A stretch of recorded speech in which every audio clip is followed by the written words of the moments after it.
none of us parents ever probably took a test this hard when we were going through. So this is an outstanding achievement. A little bit of logistics. We are going to call students by grade level. We're going to go the current 12th graders first, and then we're going to start the current 4th graders and go up through 8th grade. So as the kids come across and get their awards, we're going to ask them to stand over here on the side, and what we'll do is get a group picture. So I know you'll probably want to get pictures up here, parents, but we'll also be doing a group picture over here. Following the group picture, we have refreshments for you outside, so you can hang out a little bit and celebrate. So I'm going to ask right now our superintendent to come on up and board president Gary Lustal. Tim, while you're doing that, I just want to complain. I never got a perfect score.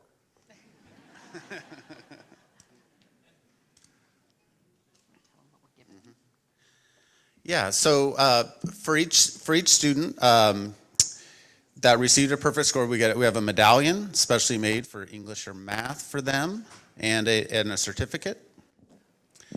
So we're going to start with our current 12th graders, and we're going to start with English first. So Carter Addington, come on up.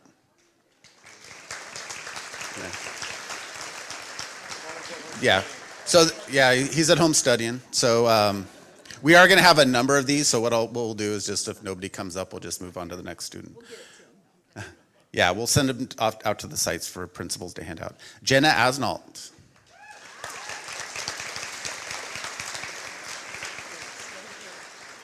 Alexandra Carver. Natalie Crosswhite.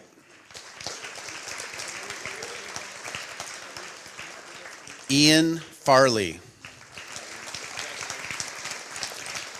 Ella Geisey. Jade Green. Christian Harrington. Maeve Lawson. Owen McKay. Owen North. Isaac Potkin. Ryan Pratt. McKenna Reale. Jessica Scarpelli. Coral Silver. Catherine Sturgis.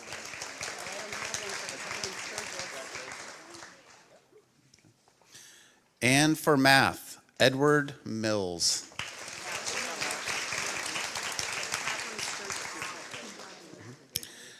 And it looks like Rose is not here, but Rose Johnson received a perfect score on both English language arts and math.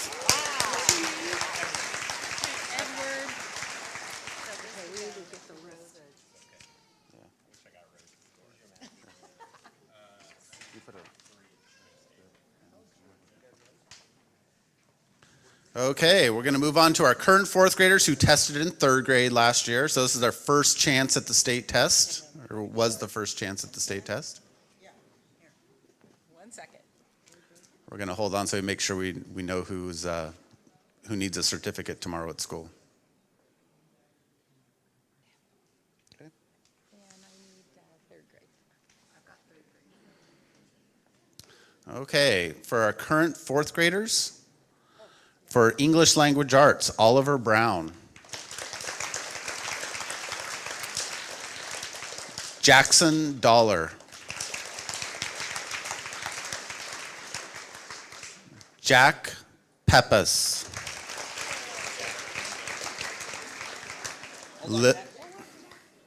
Lillian Plummer. And for math, Michael Andujar. Xenia Anjum. Who was kids now? Nicholas Carlson. Natalie Dilg. Caden Mallinger. Maricia Panzer. James Sanchez. And for our current fourth graders, we have 4 that got a perfect score on both ELA and math. These are the kids that are scaring their parents to death. Maggie Alexander Graff. Lincoln Blakely.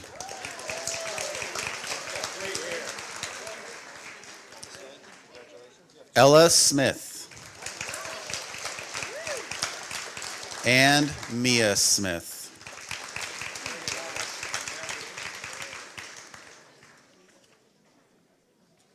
Okay. Hold on. That's all we got. Just get her name.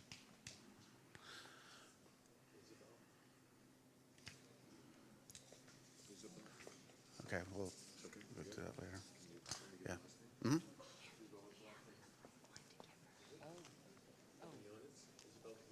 Isabel Quinones.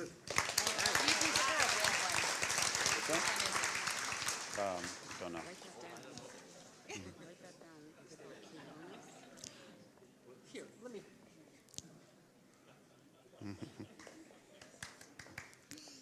Okay, now moving on to fourth grade for English or current fifth grader, sorry, who took the test in fourth grade, for English language arts, Athena Jean Agbuya,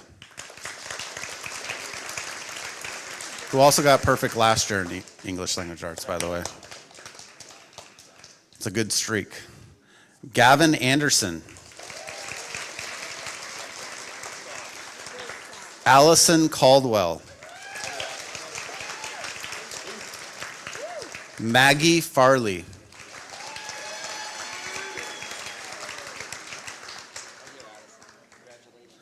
Quan Jimerson. Annabella Kilcoyne. Luke Latin. And for the second year in a row, Lucia Leon Ruff.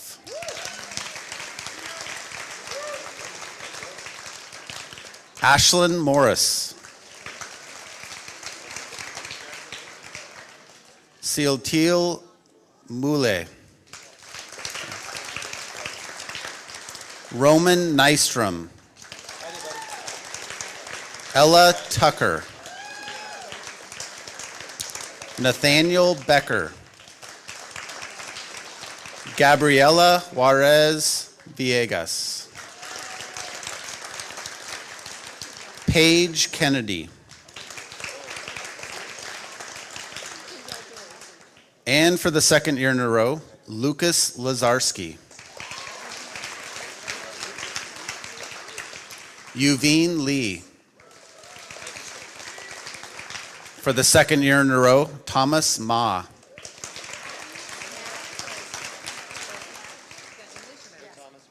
That's math. Sorry. Oops. Sorry. For math.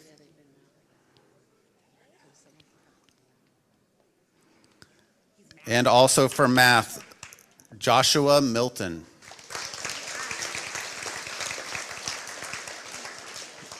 Derek Roberson. Riley Smith.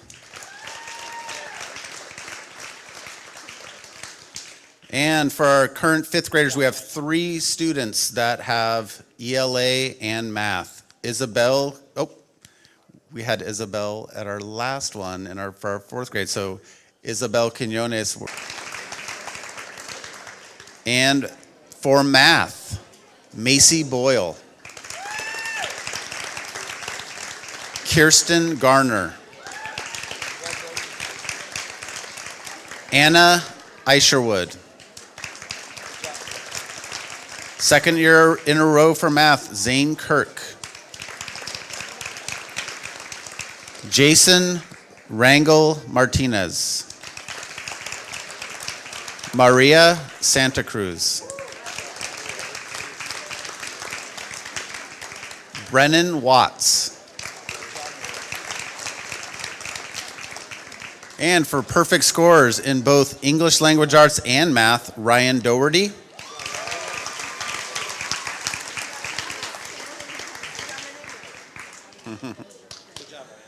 And Henley Roy.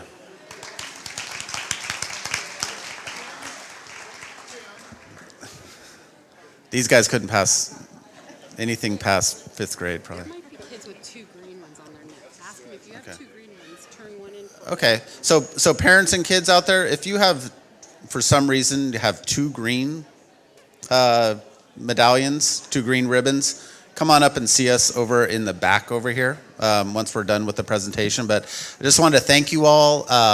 Congratulations again. This is a huge achievement for these kids. Can't say enough how proud we are of all of them. So thanks for coming.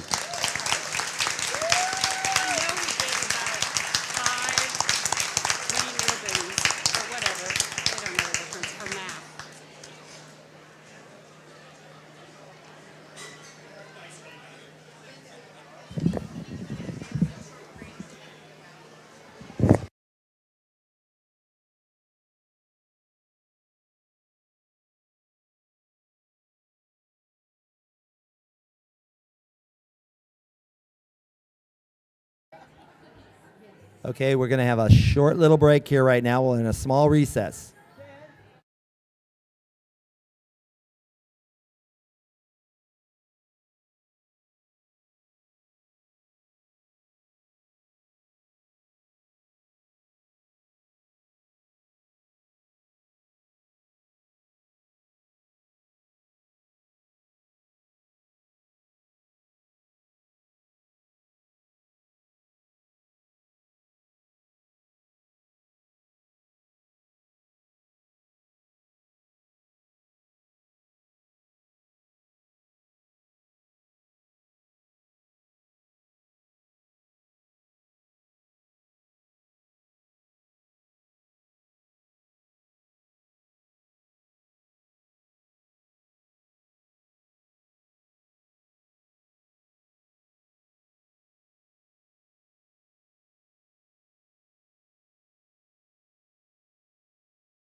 Welcome back. We are back in session, and we are going to move to item number 5, which is the superintendent's report and recognition.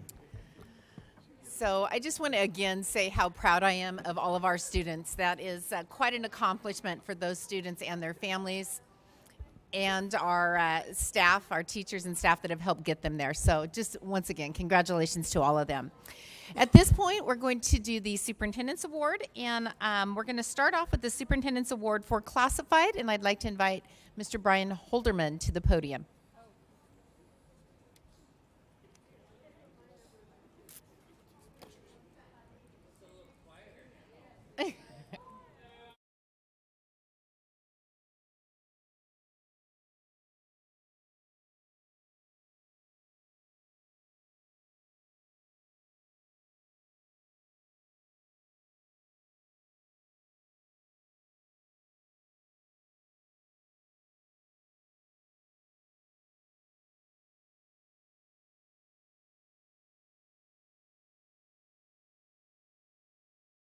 Able to effectively communicate with others, solve problems on a daily basis, and do all of these things while performing their own daily tasks. In order for a school to run effectively, a highly competent office manager must be in place. I would like to recognize Becky Gilbert, who does an excellent job as the office manager at Hooker Oak School. As the months and years go on, Becky has gotten to know me pretty well, especially if I'm not in a good mood. She has inadvertently become my work spouse, which includes some nagging that comes along with it, most of which I will admit I deserve. But this has helped us to develop a work relationship that is strong and dependent upon each other. I have come to depend on her for a variety of things. I know I can count on her to get things I request done, as well as her own duties completed in a timely manner. While I am a big believer in an open door policy, sometimes I just need to get something completed and don't want to be interrupted. Becky will be the spokesperson and answer most questions that come through my doorway. And truly, as we all know, office managers and custodians are the main gatekeepers of any school. Becky amazes me in that she knows every student, and not just by first name. She knows their last names, who their teacher is, as well as their parents' names. She has developed a good rapport with our families and our teachers. Mind you, she will let you know if you've crossed the line. Becky, I am pleased to be working with you on a daily basis, and thank you for all. Bringing in video clips that connect to the subject matter, and without missing a beat, connects it to an art lesson using the math terms just discussed. The art lesson then turns into a reading of an artist's article where groups discuss the correlations between the math terms that were first discussed. There are no transitions, one melds right into the next. Inspiring questions accompany each selection and section of drawing on real-life connections to the concepts being taught.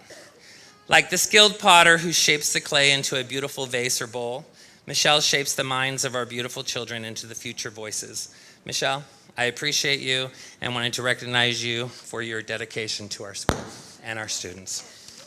Thank you.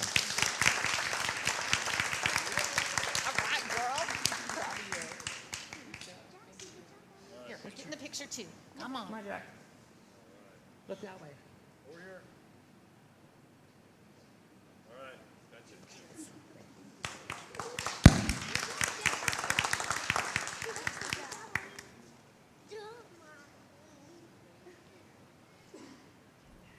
We do have one more award, and we will present it when they arrive because they're not here yet.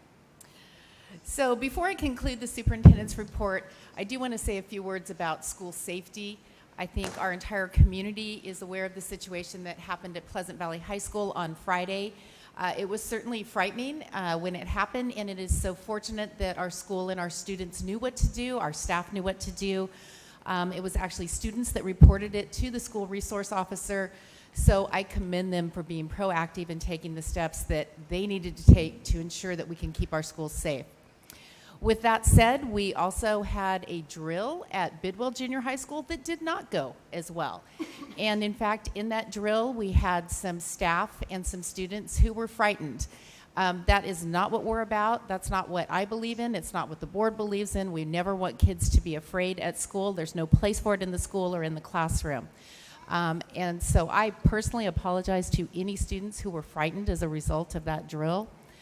But we do have to find a happy medium between practicing and ensuring that our kids know what to do and not having fear. So with that, we will be meeting twice a month moving forward. We're meeting with Chico Police Department to make sure that we can review our practices and our processes so that we can indeed make sure our students are safe, that they know what to do should something unfortunate happen, but yet we don't want to scare them in that process. So with that, I'm going to turn it back to the board president, Mr. Lustall.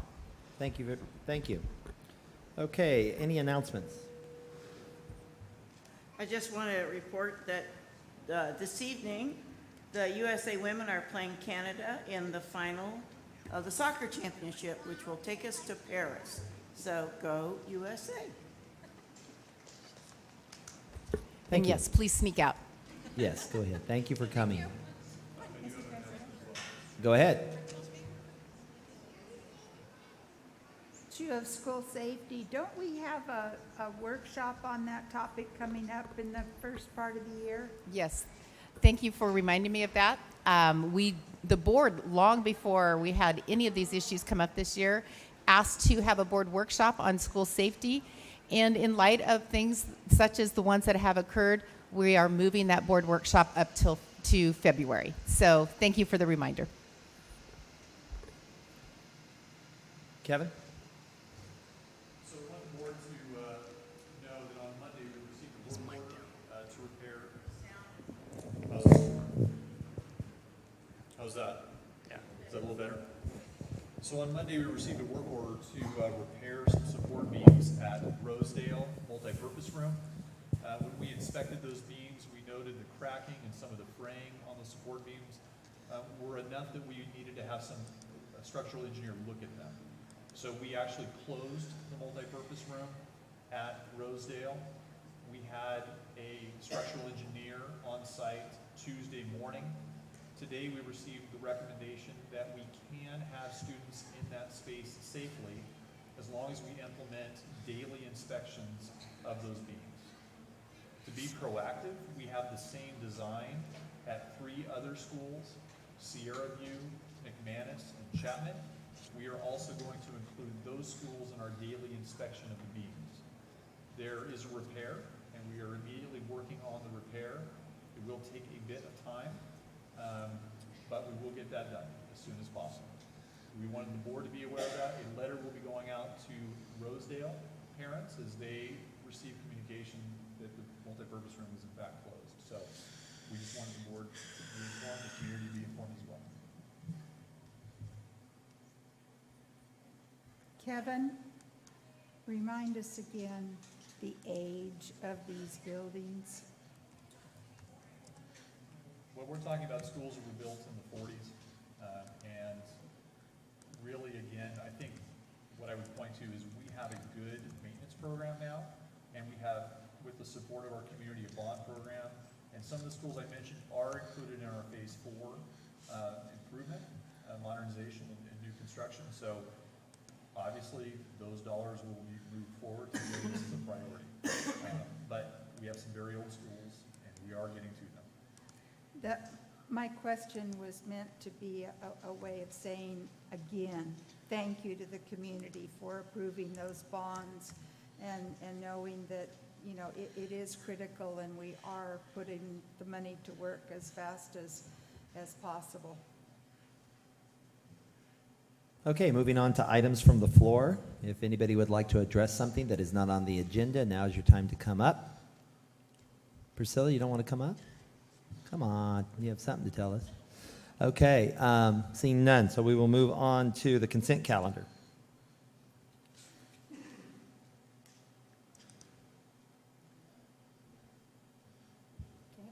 I move that we approve the consent calendar. Second. Okay, we have a motion and a second. Do we have any discussion from the audience?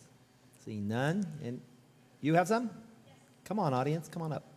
Trying to get there before the motion. I have to make a correction to an item, 9.3.5, which is a notice of exemption for the Nord Charter School multipurpose room. Unfortunately, we made a mistake on a project description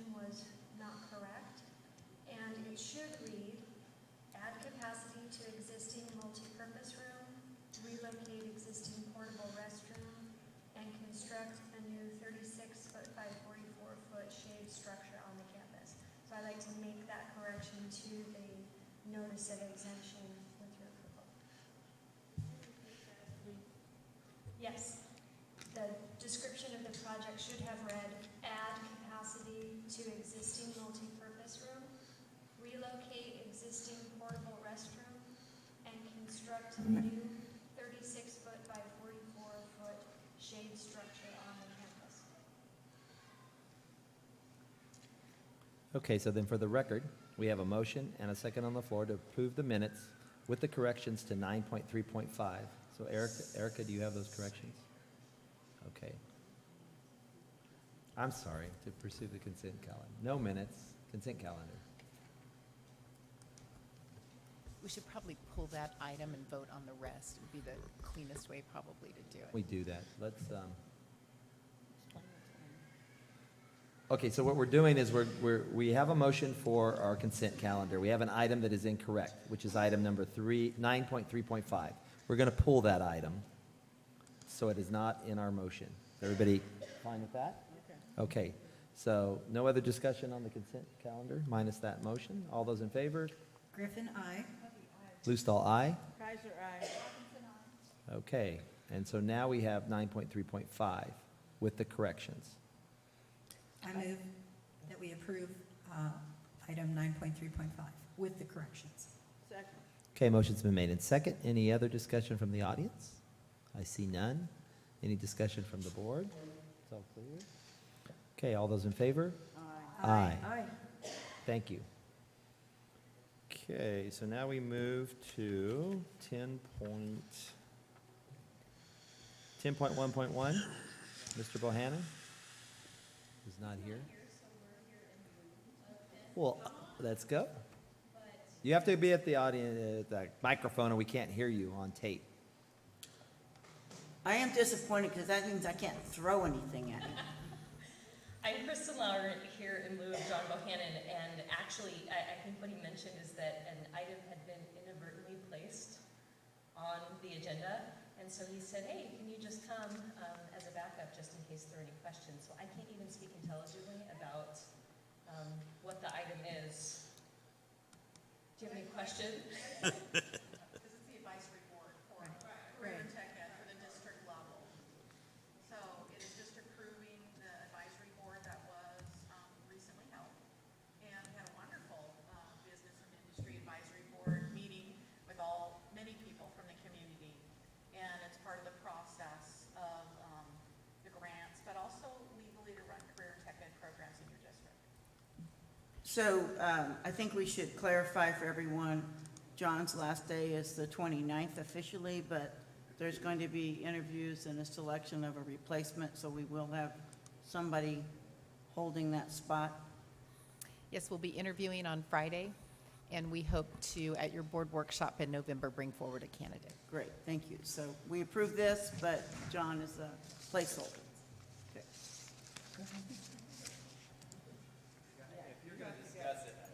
No, I wasn't going to discuss it. I was going to give a compliment to the lead people on this project that I saw the list of people that are on the committee representing the different areas and the community members as well as staff members. And it's a wonderful group, and I thank you for, really reaching out and pulling in the people that make our programs so amazingly, competent, yes, but they're wonderful. Our CTE programs are just top-notch. Thank you very much.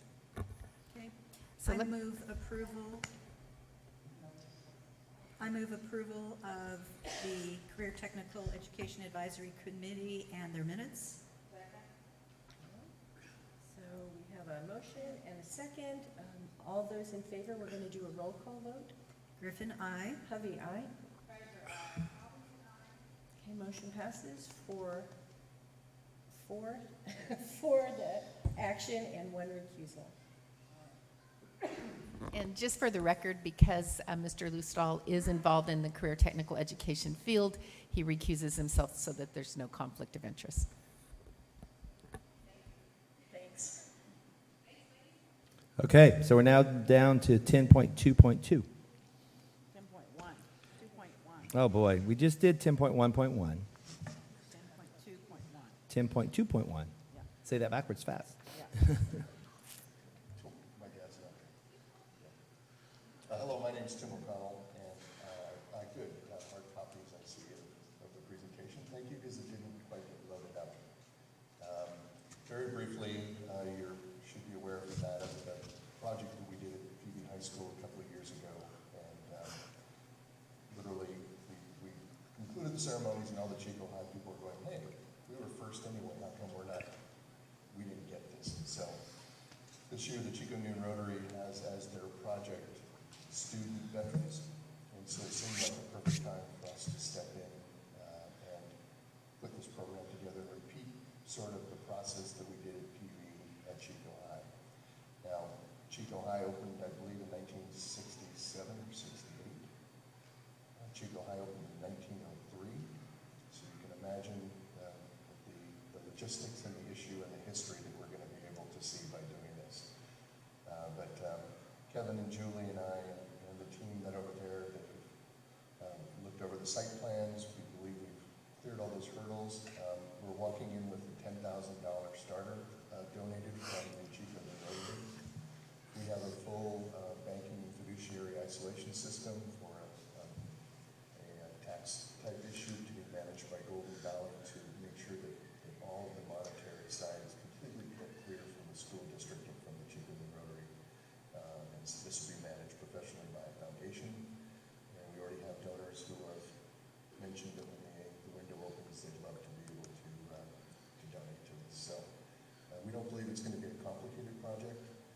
The location that was selected by the team is right in front of the new stadium. You can see the maps there and a little bit of the photographed area. Nothing against the PV project, but one of the biggest complaints was that it's very deep in the campus of a closed campus, essentially. So the veterans who are honored there can't get in and see it without special permission. And this will be right in the parking lot, basically in front of the stadium. So it has good security, but it's also open to the public, which will be very nice. There is a vandalism threat, of course, but the monuments are coated with a special coating, so we should be able to remove that. So I'm here to ask permission just to proceed forward with the planning section of this. We can't give you a final design until we actually have some idea of how many names we have to deal with because of logistics there. Once we get that down, you would expect to see me again probably in January, February with some design concept ideas and some final project type things for you, kind of final approval to move forward. And at that time, we'll make sure we have our financials dialed and we can support it and all those sorts of things. So this is just an intermediary step to get moving forward. Thank you for coming and making this presentation, Mr. O'Connell. I was one of those people saying, why PV first and not Chico? So I'm very, very excited about this project coming forward. You did answer one of my questions about a timeline because I was curious about that. But also I wondered, how are you going to gather names? You said that's part of the design. Yes. So how does that process work? So there is actually a very detailed section in your presentation for later, but basically, in fact, today I met with Catherine Redmond at Half a Bubble Out, and primarily there'll be a website that will be open for registry of the families. We're actually going to keep that open for PV people that might get captured this round that didn't get captured by the first time, so we'll actually have a pipeline open to get their names onto the PV site as well, and then possibly other sorts of educational programs that were available in Chico that maybe are non-traditional. Down the road, we'll try to let those people be accepted in as well for some future project to honor them. Excellent. And then social media, word of mouth, the veterans organizations will go on.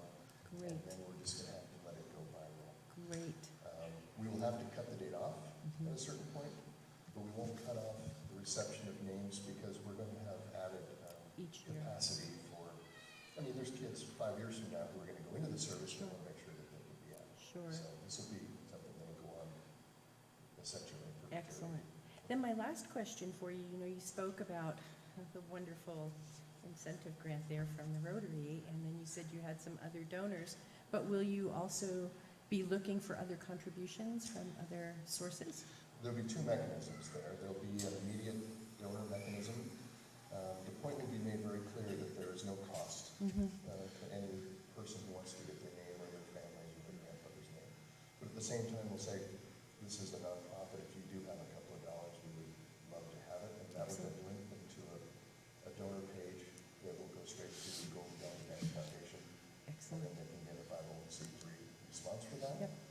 We also plan on doing a memorial brick flooring or ground cover if you want. So if you wanted to memorialize your grandfather who died in Iwo Jima or something, you could buy a brick and then the proceeds above cost would then go into the project as well. Excellent, thank you so much. It sounds like it's really been well thought out.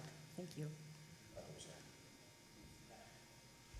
So I want to compliment you on this as well, and especially that you added the merchant marines. They were one of the highest lost lives in World War II and weren't traditionally recognized.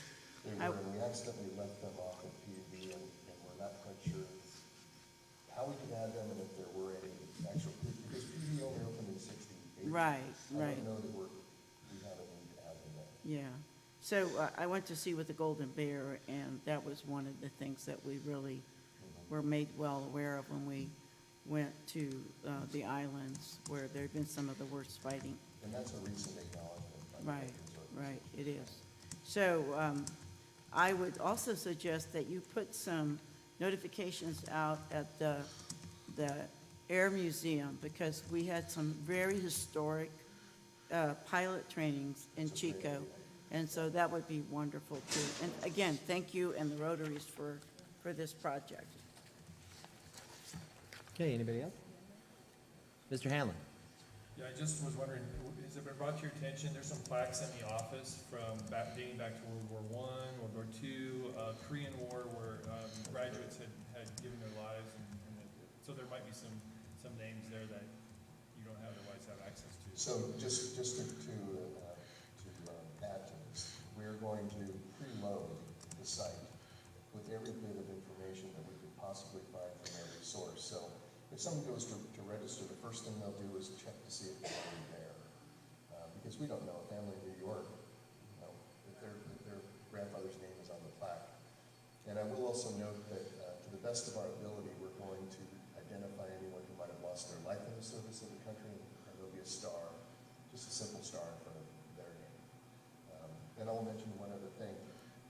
The cost of including a questionable person is simply a little name. So the error will be on the side of inclusion in almost all cases instead of, we don't have absolute proof, so the answer is no. So this is going to be a very open session.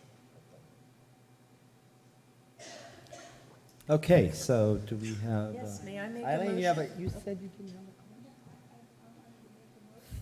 comment? Oh. Second. Okay, motion's been made in second.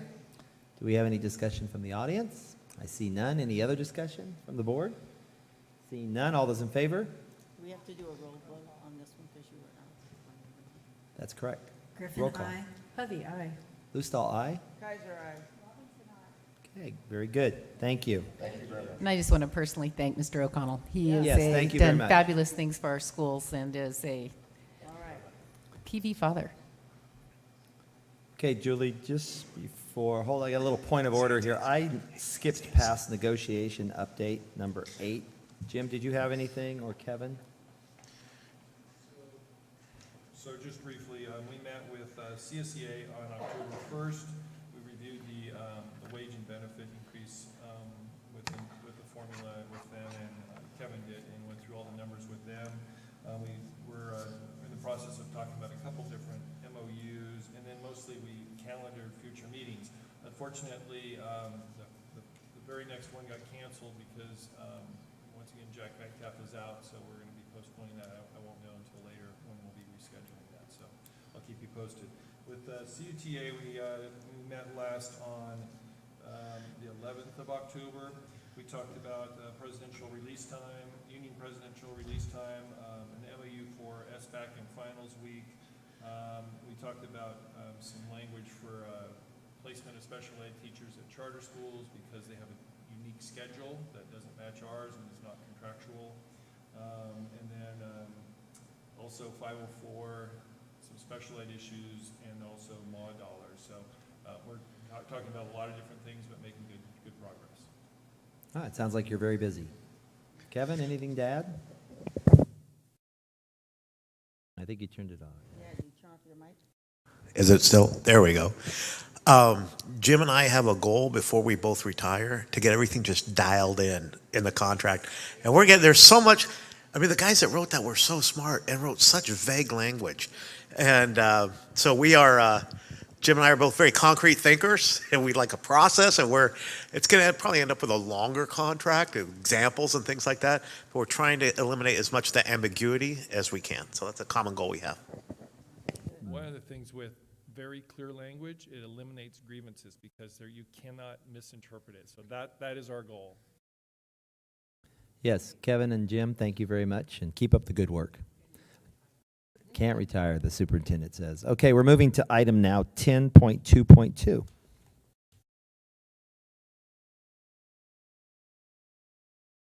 Thank you. The topic is the truss repairs in the main gym at Pleasant Valley High School. As you know, last year when we added the air conditioning unit to the main gym, we found that we had some cracked trusses. These are wooden trusses that are at the top of the gym. They are about 52 years old, and we made repairs to those trusses last year before we opened up the gymnasium again. According to our structural engineer's report, they recommended that we inspect the trusses again at the 1-year mark, which we did, and we found some additional cracking. We would like to utilize the services of United Building Contractors to make the repairs for multiple reasons. The biggest reason is that they have experience in doing so. It is kind of a unique process that they're doing. They're injecting epoxy into the wood and they're clamping it together and holding the cracks together until that epoxy hardens and reinforces the trusses. And because they have that unique experience already, we would like to utilize them again for this work. They have provided a proposal to do so for the construction costs not to exceed $55,000. That does not include our soft costs on the project, which include the architect, the structural engineer, the DSA review fees, and the inspection fees by the DSA inspector. So those would be in addition to. But tonight we're asking you your approval to move ahead with getting these repairs completed with the oversight of DSA utilizing United Building Contractors. Okay, question? So, Julie, do we anticipate that this is going to go on from year to year? I mean, I realize that it's a great thing that we're testing it every year, but do we anticipate that eventually most of those are going to show faults just because of their age and the way the process was that they were constructed originally? Yes, we do anticipate that eventually we will have to replace them with steel. And we're going to be investigating that over the next year, whether we replace just the bottom cord of the trusses with structural steel or whether we replace the whole support structure for the roof eventually.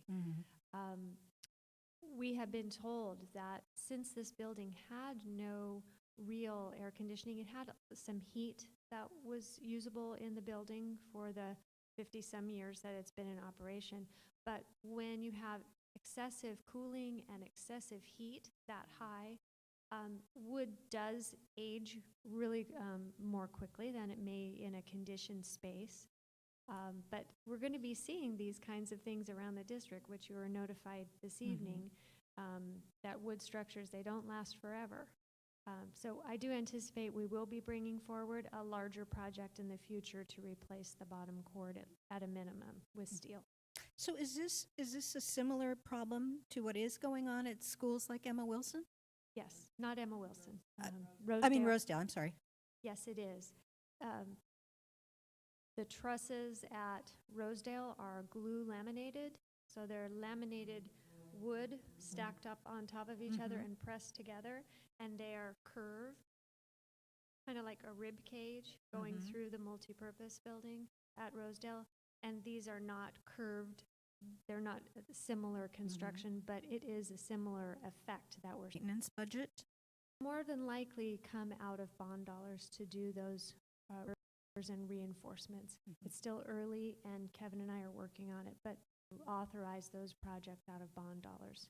Yeah, because it would seem like this would be, you know, because of the scope of this and the location at a few elementary schools plus at PV, it would, you know, this is a unanticipated kind of a huge Yes. project. Yes. Yeah. So And it's certainly a project that would be allowable under our bond measures. it would be.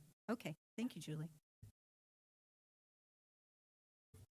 Typically, laminated wood is actually stronger because it's all these layers, but I think, you know, we are looking at age, and we knew we had to get ahead of the curve, and it's, I have said several times on interviews, we're just running down the street chasing a bouncing ball. So these schools are old, and they will continue to challenge us in this way, and the fact that we have bond money to fix them when we need to is critical.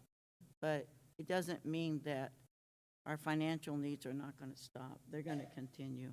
I think that's just a realistic assessment that this is going to be an ongoing issue for us. So, with that in mind, though, I know we've reviewed our master plan a number of times. Is this going to be then something that's going to be a major addition to our master plan? It will be an addition to the master plan. I don't think it will be major. For instance, I was speaking with a structural engineer today regarding Rosedale, trying to get an estimate on those fixes that I just described to you and how much they may cost. And he said that he thought it would be well under $100,000. So we have 4 schools that are similarly designed that we will have to do this work on. So 400,000 for the construction. Yeah. In light of the portion. big picture, that's relatively small. That's a large amount of money, don't get me wrong, but yeah, in the big picture, it's small. Okay, so our action is to not exceed $55,000 on the, correct, on the PV building. Is that, Okay. I that's move correct? that we approve the motion, approve the item. I second. Motion's been made in second. Is there any discussion from the audience? I see none. Any other discussion from the board? Seeing none. All those in favor? Aye. Aye. Motion passes 5-0. We now move to item 10.2.3. Thank you. Well, our Measure K Charter Facility Committee has been back hard at work, and they brought forward 3 separate requests, all from Blue Oak School. And the first one is for safety equipment, for communications equipment, for paging in the classrooms, notifying in their classrooms, and also for blackout curtains and blinds for code red lockdown for $15,000. Is there a reason that wasn't indicated under number 1? Wasn't indicated why It's not they marked wanted on it. the, Oh, the type of project? yes. Is that what you mean? Yes, that was an error. Okay, All 3 of them are for furnishings and equipment. So Okay. the including FF&E, should have been marked. okay, just want to get that clarified. The second project is for music storage equipment and choral risers for $12,000. And the third is for furniture equipment, filing cabinets, storage cabinets, shredders, and clocks for their classrooms of $4,000. So we're before you tonight asking for your approval for those 3 Measure K charter facility projects. Okay, we have a question. Just, Ms. Kissel, I know this has been through the charter committee, but I'd just like to hear from you that it is allowable uses for the bond dollars. Furnishing and equipment is clearly stated Okay. in the bond dollars. The district has purchased similar items with bond dollars for our own schools. Very good, thank you. Okay, I move approval of the requests from Blue Oak for use of the charter funds, use of the funds, Measure K. Okay, we have a motion and a second. Discussion from the audience, I see none. Any other discussion from the board? Seeing none, all those in favor? Aye. Motion passes 5-0. We move now to 10.2.4. Thank you. As you know, we've gotten started over at Neil Dow Elementary School, which is Phase 3 Master Plan Project, with the site work and then with the concrete. Yesterday morning, they poured the footings for buildings D and E, which each have 3 classrooms each in those buildings, so we're pretty excited about their progress. We had been slowly rolling out this project, trying to get through the busy summer bidding period, and on October 4th, we bid out the remaining portion of the project, which is a large scope.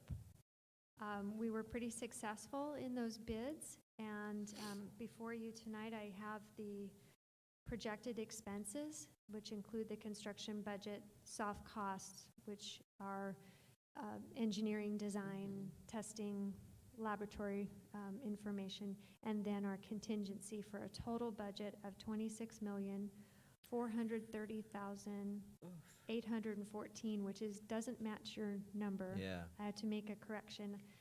Unfortunately, I utilized the wrong soft costs and contingency. 26 million and what? 26,430,814. Okay.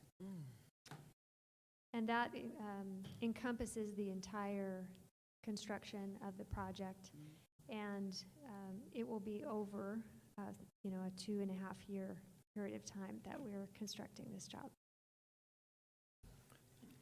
Julie, I have a question. Yeah. How much are we over on this project?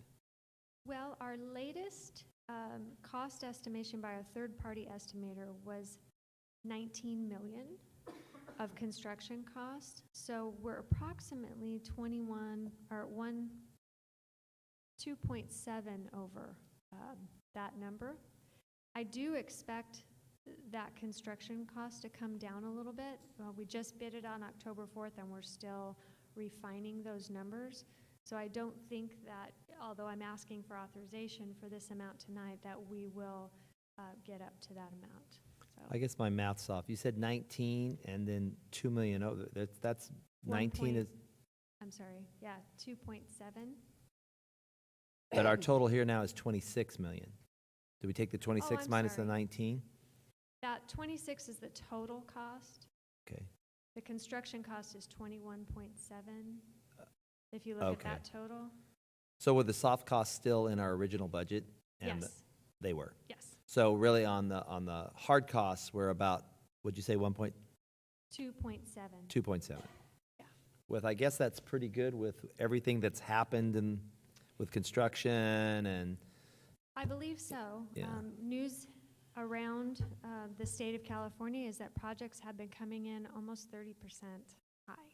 So we're at almost 8. So I consider that pretty successful in this time. Julie, is there any movement at the state level for any state money coming down for facilities projects? Not that I've heard. Yeah. But we do have I was an afraid election you'd say coming that. up. Yes, we do. well, we have a bond ready to go, right? I mean, the last election, there was a bond passed throughout the state, but the Sure. governor never released it. Correct. Proposition 51 was Right. passed 51, in yeah. 2016. Yeah. However, the governor controls when bonds are sold, and he has not authorized the sale. Okay. All right. Thank you.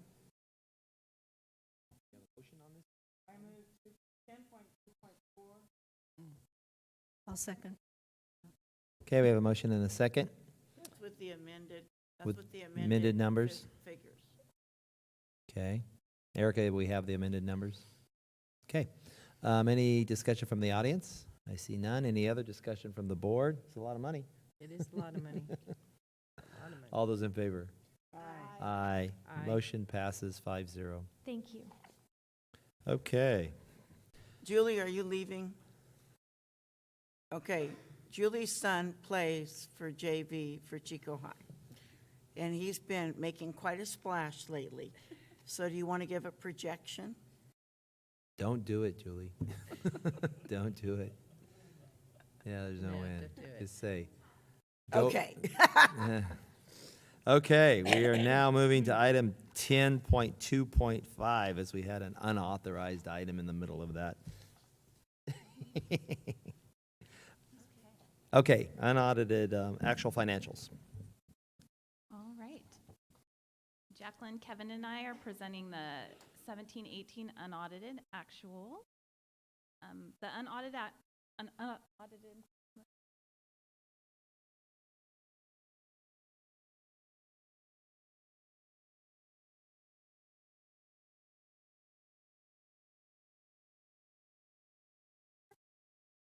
the unaudited actuals are actual revenues and expenditures recorded for the fiscal year. This is our year-end close. Jacqueline and I and the accounting staff work in August and September to get the books closed by the end of September. I want to mention we have two really good accountants who have been with the district now for about 3 or 4 years, Jameson Parker and Sharice Bromley, and they've really been helpful. They're doing a lot for us now, so it's a great thing. These are not a budget. This is our true financial performance, and these are numbers before our annual audit is complete, so they could change slightly if we have things found during the audit. The auditors are actually at our office right now, so probably not right now, but this week. Okay, most of our funding comes from average daily attendance. Usually we only show you 4 years, but I thought that it would be good to show you what happens in times of declining enrollment and then times of growing enrollment. So in 13, 14, 14, 15, we were declining. So our funded ADA is higher than our actual ADA, and that's because you're allowed to fund on prior year actual. 15, 16, 16, 17, and 17, 18, we saw growth, so funded ADA equals actual ADA in that circumstance. This is the 5th year of the new state allocation formula. So we had 4.4 million more revenue than we received in 16, 17. We reached an agreement with the bargaining units, as you know. So we gave out a 2.46% compensation increase in 17-18, and we also gave a one-time money compensation of $850,000. And then we realized the STRS and PERS cost increases. It's approximately $1.2 million in our unrestricted budget. Our income statement, if you look at the bottom line, on the unrestricted side, our change in fund balance was $960,000. On the restricted side, the change in fund balance is $1.2 million negative. And so our ending bottom line is negative $331,000. So for a budget of $133 million, that's pretty much break even. Kevin's going to talk about budget to actual. So this is where I come to you and basically explain I didn't do a very good job this last year, frankly. So what we're going to describe is what we estimated for a budget standpoint of where we were going to end up the year compared to where we really ended. And I know sometimes we hear as accountants, you know, you're just making up the numbers. And I would argue there's a lot of thought and math that goes behind our estimate. So we don't just pull these out of nowhere. We look at historical trends and we do make some assumptions, but we think that they are well thought out, but they don't always come to fruition. So I just wanted to point out on the revenue side, our LCFF revenue was higher by $227,000. I'll talk about why in just a moment in the next slide. You can see the other federal and state revenues, fairly small minor changes in relation to the totals. But then in the expenditure side, we see some very large variances. I will add all to the positive. Under certificated salaries, we had projected 688,000 more in expenditures than we actually realized. On the classified salaries, it was $380,000. We were to the better. And our employee benefits were over $400,000 better than what we had estimated. The books and supplies number, almost $300,000. That is somewhat typical, and we'll talk about that. It's related to a lot of the carryover that we see at their site levels, some of the discretionary dollars that they're carrying over. Services up and better, $566,000 what we projected. So services are contracts. Often they are things that we are purchasing that are not, in fact, equipment. Software is recorded in a 5800, for example. And then our indirect support costs, I'd argue that's not a bad estimate, coming in at $51,000. But then our transfer and contributions improved by almost $400,000 as well. So if you really look at it, I had projected at estimated actual, and I say I because I have the biggest hand on the unrestricted side related to position control. Our accountants do a lot of the detailed work on the restricted side of the budget. So I just point out that I was projecting that we would have a negative $2.1 million. We'd actually see a deficit in the 2017-18 year.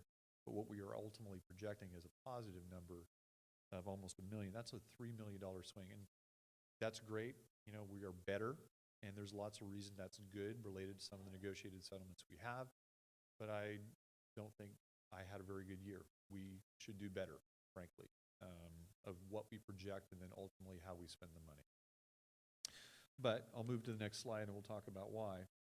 So the change in the LCFF number, and I'll kind of toggle back and forth here, that 227,000 really was a change in ADA. When the year is complete, we can go back and take a look at how the ADA may change if we choose a different date for the actual P2 date. Often you take into account where the days fall, often whether or not they take into account some of the holidays and those types of things. Our ADA, by doing a calendar shift, improved by over 20. And so we've received additional ADA just simply in the way in which we report after the year is over. And that's not uncommon. The one-time compensation, this was probably the biggest change, and this is certainly my fault. What we were doing is related to the one-time compensation. We included that from a budgetary standpoint in a separate resource code so we could report that out. When I was working on the budget, and I know exactly what happened on a Saturday morning at 10 o'clock, I saw actuals that were on the 000 resource code, not that resource code, and thought we better have that budget in there. I placed the budget in. We've now double counted. So that's almost $850,000 for all bargaining units that ultimately got double counted. And you see that run between the certificated and the classified side of the budget, and also in the benefits as well. Well, the fact you even asked me to do that, I'll take that as a positive.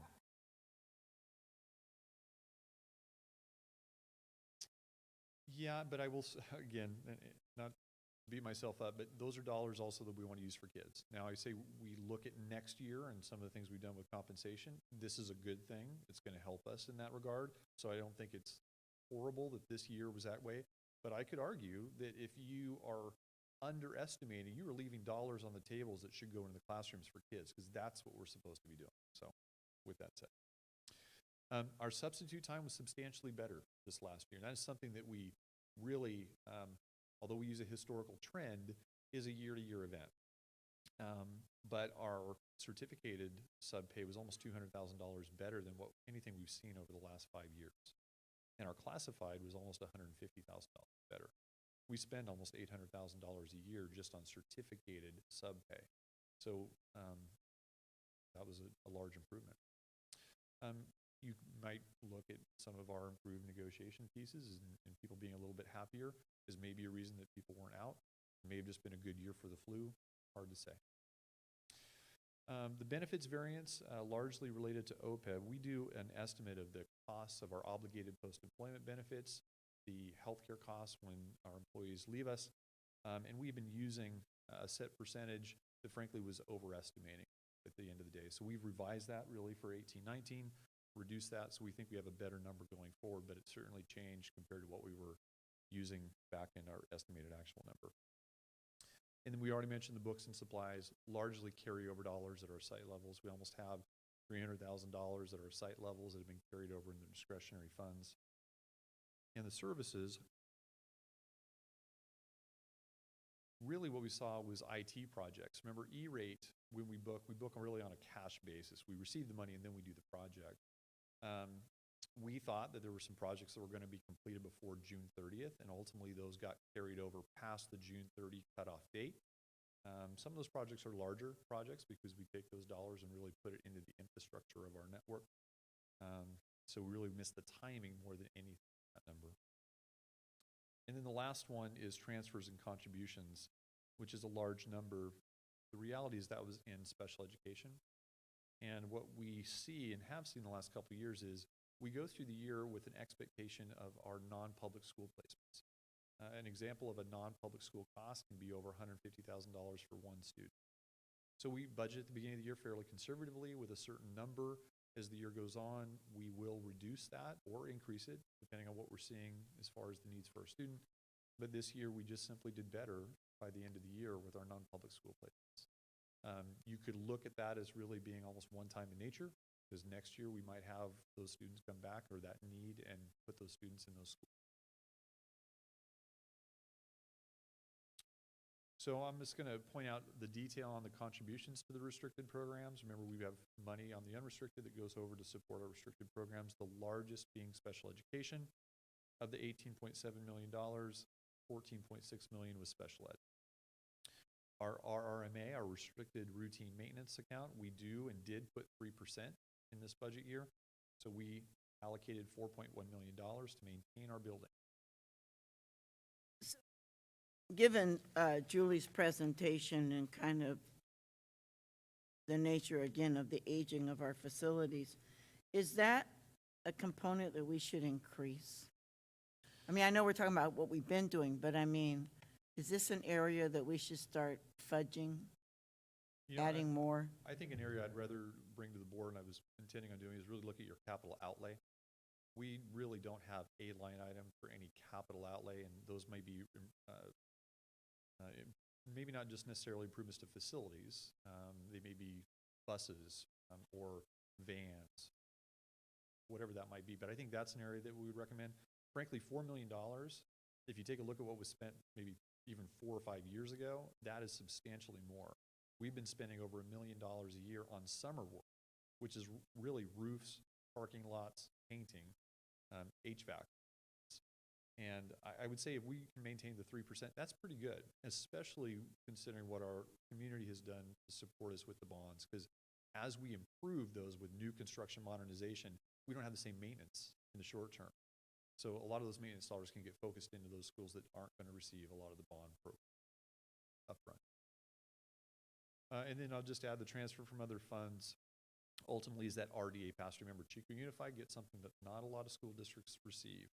We are former redevelopment agencies within our boundaries. We will continue to receive tax pullout related to supporting those as long as there's debt within the former RDA. I've said this, 2045 right now is our estimate of when those dollars will go away. So through 2045 we're good, but we're putting together some good information in a binder so that somebody down the road is going to have to take a look at how are we going to fill that hole that ultimately be left when those dollars go away. I'll turn it over to Jack.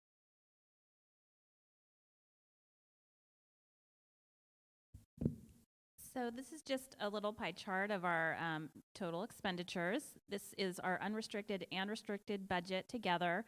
And we really just want to illustrate that the three biggest pieces of the pie are salaries and benefits. That's pretty typical for school district. And then this is the same pie chart with the unrestricted expenditures plus the special education contribution. So in this case, salaries and benefits are 88% of unrestricted expenditures. So truly we're spending almost 90% of our budget on salaries, benefits. And unified school districts are required to spend at least 55% on classroom expenses. This is a calculation that runs through our SACS reporting. We spent 62.67% in 17-18, which is far above. The classroom expenses are teachers, other instructional staff, textbooks, and classroom supplies. That's about all. So I'll turn it over to Jacqueline. All right,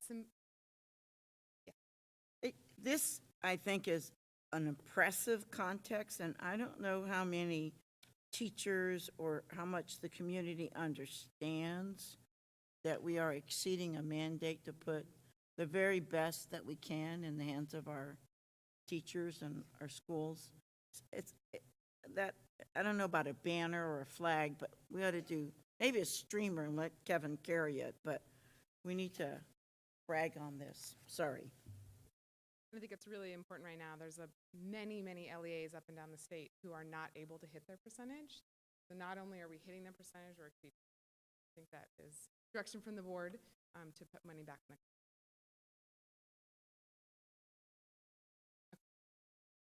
All right, let's talk about ending fund balance. So our ending fund balance is very, very healthy. We've talked about this before. This is the last 4 years in front of you. The main point that I really want to focus in on is the green bar. So the green bar in 15-16 was really large and has slowly gone down, and that's a result of the spending down of the one-time dollars. So every year we designate those one-time dollars as part of our fund balance because those are one-time in nature and they have been board approved for a specific purpose. So the board's asked historically to provide the restricted ending fund balance. 2.7 million is how we closed this last year. So a couple key areas I want to focus in on is the College and Career Readiness Block Grant. Has $127,000 left in it. It will be spent by June 30 because it has to be. So both Chico High and PV have plans to spend those dollars down. The routine restricted maintenance has $225,000 remaining in it. And as Kevin pointed out, we spend $1 million doing summer projects as well as our operational budget. And we try to keep, depending on the needs of the district, between $200,000 and $400,000 carried over in the event that all of a sudden we need an HVAC or a roof or something of that nature. So it's kind of a reserve within the maintenance budget itself. We do have a set aside for our MA pending repayment to Department of Health and Community Social Services. Those dollars will be partially recouped from the state with our one-time money for 18-19, and then there'll be a settle up. So once we know what the finalized dollars are for that, then we can release these dollars. So I always want to focus on cash. We do have a very solid budget and solid numbers that we close the year with, but we also want to focus on cash. So October, November, basically my next 6 weeks, I spend a lot of time reviewing cash, making sure that we're okay. Then December comes and we get all our property taxes and we do just fine.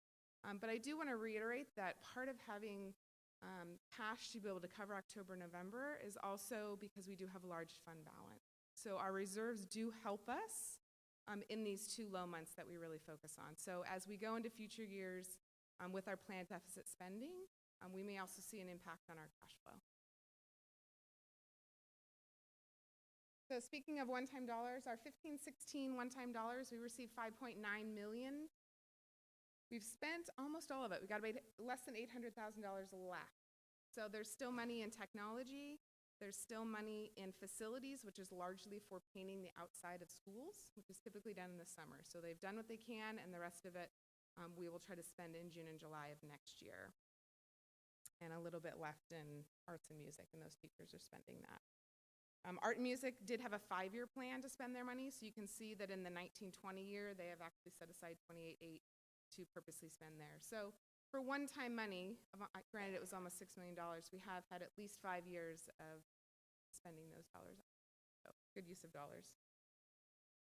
So the 16-17 money, it's gone. But I would say with good cause. So largely it went to technology this last year. So over the course of this last year, our IT department purchased 10,000 Chromebooks related to the 6th grade to 12th grade one-to-one rollout, as well as replacement devices. So that's where that money went. And the little bit that's left in nutrition services, they've actually already spent. So that would be, but again, I do want to commend John Vincent and his team for that rollout, dealing with all the purchasing and all that. That's right. And lastly, the 17-18 one-time money, we got 1.6 million. We spent about $1 million of it, largely in employee compensation for this last year. Going into next year, there's extra textbook money. I know we're looking at adoptions as well as playground replacement. So Parkview is done, so that will come out of that 400,000. Emma Wilson was just completed, so that will come out of that, and then CRV will be next on the list. So we do anticipate that 400,000 being spent this year. Why not? It's fitting. All right, so in conclusion, kind of our takeaways are large increase in ADA. We had a significant increase in ADA in 17-18. We are pacing to increase again in 18-19, although the increase is significantly smaller than the 255 we had. We did have a financially balanced year. Essentially, our revenues covered our expenditures, and that did include a 2.46% compensation increase, as well as the maintaining of our current program. And as Kevin alluded to, the fiscal staff, we will work towards having better estimated actuals for you for 18-19 so that we can hopefully end the year pretty close to what we tell you in June. And then going forward, we just do want to reiterate that the funding for education has increased. It has increased significantly. The local control funding formula will be fully funded in 18-19, as you're aware. But we do want to remind the board that going forward, all future funding will be based on COLA, our cost of living adjustment. So the increases will be significantly less than what we've seen over the last 4 or 5 years. State economy continues to be stable. We'll just keep watching that. PERS and STRS rates are scheduled to increase through 2021. The PERS rates actually go out farther than that at this point. I think they're out to 24, 25. Remember, the PERS rates are set by the PERS board, so we don't have any control over that, essentially. They can change those year to year. The STRS rates are set by the state legislature. So that's a much greater act to change those rates. So those stop currently at 2021. We do have a compensation settlement for year 3 of our current negotiations that will be in effect for 1920. With the compensation for the current year as well as next year, we do have some planned deficit spending. So we have a large reserve, as we talked about. We are going to be spending that down, but it is strategic. That's not to say we're not going to continue to watch the budget. That's our first and foremost priority, to make sure that we are fiscal. Any follow-up questions?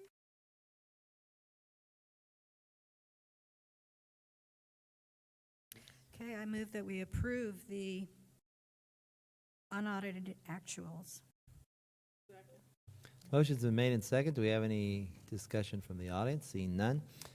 Any other discussion from the board? I'd just like to thank the fiscal staff again. You know, you've been beating yourself up a little bit over this, but it could have been a lot worse. It could have been the other way.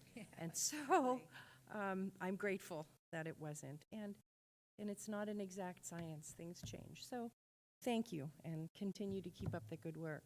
So all I have. Thank you for all the excellent information Yes. and presentations that are very easy for us to understand. Yes. I really Very much appreciate so. it. Thank you. I appreciate the simplified and cartoon version of this versus the Yeah. 30 or 40 pages that we got. I was ready for feral cats in the budget, but. All right, we have a motion and a second. No other discussion. All those in favor? Aye. Aye. Motion passes 5-0. Good job. Okay, we now move to item 10.2.6.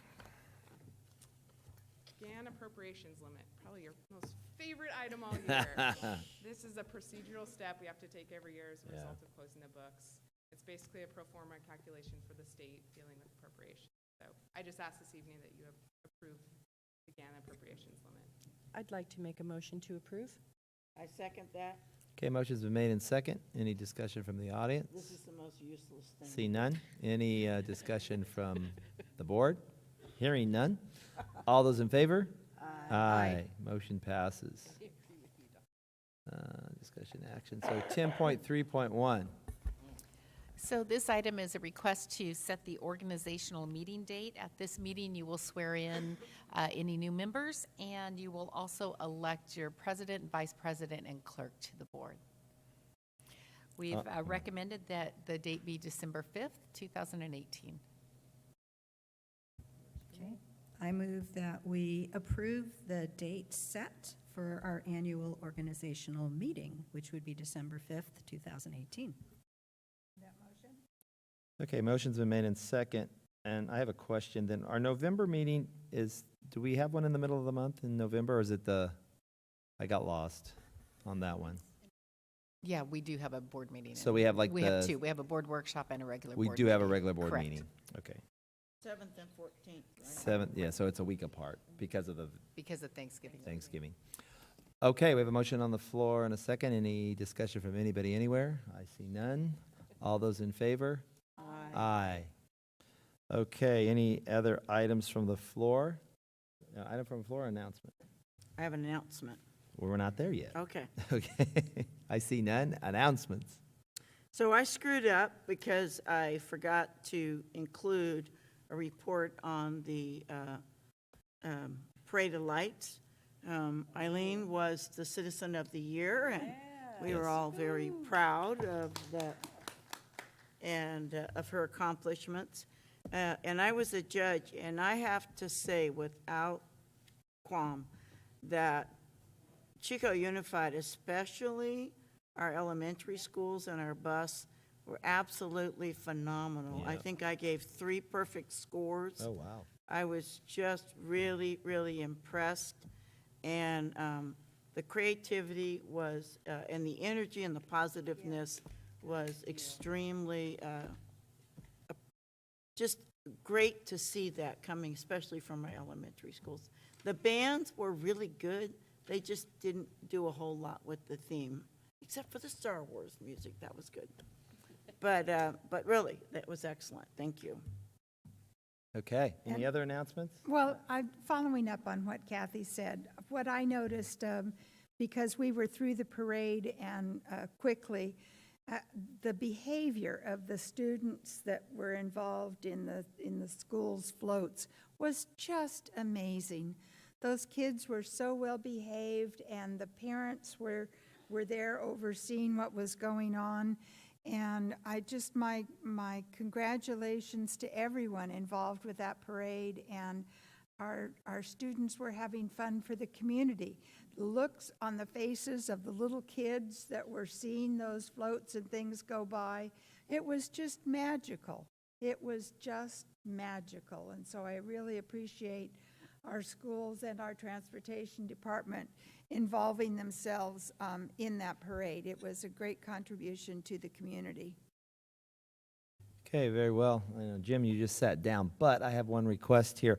I don't have a picture of the whole board. I mean, I have some, like one person's smiling, one person's not smiling. So I'm going to have Jim take a picture. Yeah, I'm sorry, it's campaign season. We'll put the water bottles down. How's that sound? Can you get us? Are we too far away? We all smile. Everybody smile for the